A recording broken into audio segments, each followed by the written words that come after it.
என்னோட பர்த்டேக்கு வந்த gift எல்லாம் இப்போ ஓபன் பண்ணிடலாம். ஃபர்ஸ்ட் எங்க அம்மாவோட gift ஓபன் பண்ணிடலாம். இதுல என்ன இருக்க போகுதுன்னே தெரியல. gift அடுத்தது எங்க அப்பா கொடுத்த gift. இதுக்குள்ள என்ன இருக்க போகுதுன்னு தெரியல. Wow watch. இங்க பாத்தீங்களா, இதுல வந்து கலர் கலரான லைட் கொடுத்துருக்காங்க. அடுத்து நம்ம எங்க அத்தை கொடுத்தது, பக்கத்து வீட்டு அத்தை இது கொடுத்தது நெக்லஸ். எவ்வளவு சூப்பரா இருக்கு பாத்தீங்களா. அடுத்தது இதே எங்க அத்தை வாங்கி கொடுத்தது இன்னொன்னு இருக்கு.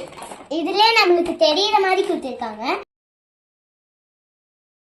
இந்த எல்லாமே என்னோட பர்த்டே கிஃப்ட். இதுல எனக்கு எது பிடிச்சிருச்சுன்னு சொல்றேன். போக்கி டாக்டர் செட். இந்த வீடியோ உங்களுக்கு பிடிச்சிருந்துச்சுன்னா மறக்காம லைக் பண்ணி